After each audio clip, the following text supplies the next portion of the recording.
Dear student, आंकिक प्रश्न, ऊष्मागतिकी calorie मिति, ये जो लेसन पढ़ा गया है कैलोरी मिति का जो सिद्धांत है,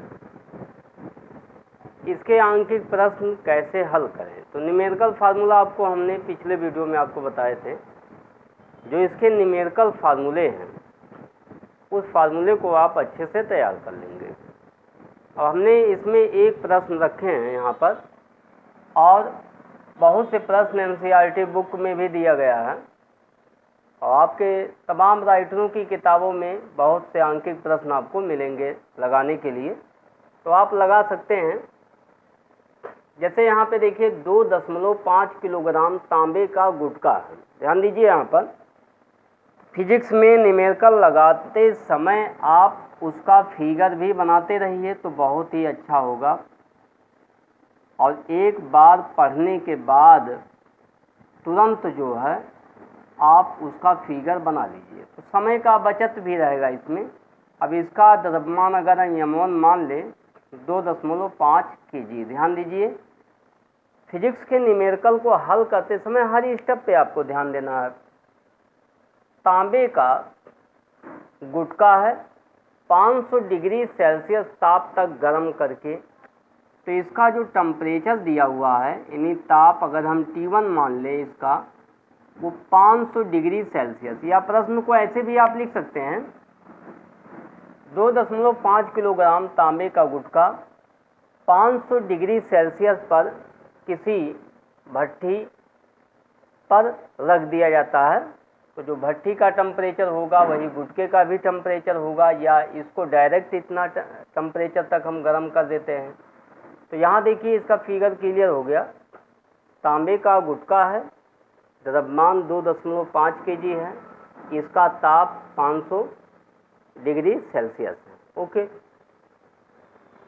अच्छा, अब यहाँ पर जैसे दे रहा है, क्या कर रहा है, इसके बाद गर्म करके बर्फ में रख दिया जाता है। अब देखिए ये बर्फ है, अब सपोज कर लीजिए ये बर्फ का एक टुकड़ा है, और इसी में ये तांबे का जो गुटका है ये रख दिया गया है। ये तांबे का गुटका अगर मान लेते हैं ये आपका है तांबे का जो गुटका है इसी में रखा हुआ है, तांबे का है, ठीक है। अब ये पूछ रहा है कि गलने वाली बर्फ की ऊष्मा ज्ञात कीजिए। तो ये जैसे ये बर्फ है, तो बर्फ का टेम्परेचर कितना होता है यहाँ पर, तो बर्फ का अगर टेम्परेचर हम T2 मान ले 0 डिग्री सेल्सियस पर होता है बर्फ, तो बर्फ का ताप ही 0 डिग्री सेल्सियस माना जाता है, माना क्या जाता है, रियल में होता ही है, इतना आता ही है।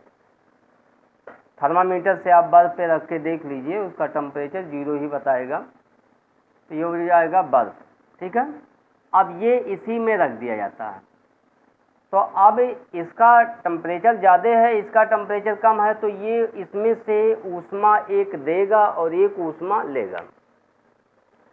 तो जैसे तांबा जब ठंडा होगा, अब देखिए यहाँ पर जो इसका टेम्परेचर है वो 500 यानी 500 डिग्री सेल्सियस है, इसका टेम्परेचर 0 डिग्री सेल्सियस है।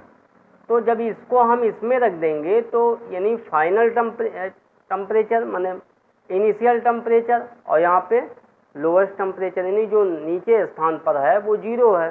तो हमको यहाँ जो ताप मिलेगा, यानी जो ताप का अंतराल होगा वो 500 - 0 होगा। तो इसमें से तांबे द्वारा दी गई ऊष्मा, ऐसे लिखेंगे, कैलोरी मिति का सिद्धांत लगा देंगे इसमें। तांबे द्वारा दी गई ऊष्मा, और इस ऊष्मा को कौन लेगा, बर्फ द्वारा ली गई ऊष्मा। ओके, ये बर्फ जो है ऊष्मा लेगा, तांबे द्वारा दी गई ऊष्मा, बर्फ द्वारा ली गई ऊष्मा। तो तांबा जो है, इसमें आपको हम बताए थे कि तांबा जब ठंडा होता है तो ये कितनी ऊष्मा देता है, तो Q बराबर m1 C1 डेल्टा T और इसमें ये बर्फ़ जब पिघलता है तो ml ऊष्मा लेता है, भाप में नहीं कहा है। तो कितना बर्फ़ पिघल रहा है तो ml ही केवल आप फार्मूला लगाएंगे इसमें। अगर इसकी जगह पे मोम होता तो मोम पिघलता धीरे धीरे, तो उसके लिए हम MS यही फार्मूला फिर लगा देते हैं यहाँ पर, जो यहाँ है केवल बर्फ़ के लिए लगा सकते हैं यहाँ पर ml, क्योंकि बर्फ़ जब पिघलता है तो वो जो है ml ऊष्मा लेता है, यानी L क्या है, उसकी गुप्त ऊष्मा है, ये दिया हुआ है यहाँ पर। ये जो गुप्त ऊष्मा दिया हुआ है जूल ग्राम केल्विन और जूल ग्राम में दिया हुआ है। तो इसको हमको MKS पद्धति में बदलना है, इसको हम MKS पद्धति में बदलेंगे इसको। तो MKS पद्धति में बदलने के लिए इसे जो है क्या करना पड़ेगा, यहाँ पर 1000 से यानी ये ग्राम में है तो इसमें 1000 से गुणा करेंगे, क्योंकि ये ग्राम नीचे चला आएगा। तो ग्राम को जब हम किलोग्राम में बनाएंगे तो उसमें 1000 से भाग करेंगे, वो 1000 ऊपर चला जाएगा इसमें। तो साथ साथ उसको हम अभी लिख लेते हैं इसमें। तो सबसे पहले यहाँ देखिए पूछ क्या रहा है, m2 बर्फ की मात्रा। तो यहाँ पे सबसे पहले न्यूमेरिकल लगाते समय हम गलती क्या कर देते हैं, पहले इस फार्मूले को सॉल्व कर लेते हैं तब आंकिक मान रखते हैं।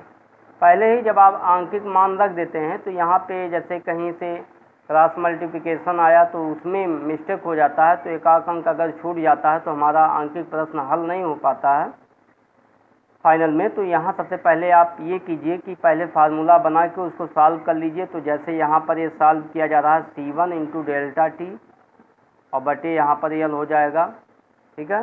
अब यमोन का मान आप रख दीजिए, यमोन का मान कितना दिया है, MKS पद्धति में दिया है तो 2.5। ध्यान रखिए सभी मात्रक किस पद्धति में होना चाहिए, MKS में। तो ये हो जाएगा आपका विशिष्ट ऊष्मा यानी C1 बराबर जो दिया हुआ है, तो C1 दिया है 0.39 और गुणे 10⁻³ का गुणा करेंगे, इसको हम किलोग्राम में बना लिए, इसमें ग्राम में दिया था। और तापांतर डेल्टा टी, तो ताप में जो अंतर होगा वो 500 - 0 और फिर L हो जाएगा इसमें L। तो L की वैल्यू दिया हुआ है 335 और गुणे 10⁻³, ठीक है। अब इस तरह से जब इसको हम हल करेंगे यहाँ पर तो सॉल्व कर लीजिए इसमें। तो सॉल्व करने पर इसका आंसर जो सॉल्व करने पे आएगा वही, तो देखिए यहाँ पर 10⁻³ है, ये 10⁻³ से आपका कैंसिल हो जाएगा, यहाँ से इसको कैंसिल कर दीजिए। 5 का इसमें मल्टीप्लाई करेंगे, फिर 2.5 से गुणा कर देंगे, फिर इसको जब हम सॉल्व करेंगे तो ये 1.5 kg नियर अबाउट लगभग जो है इतना आएगा।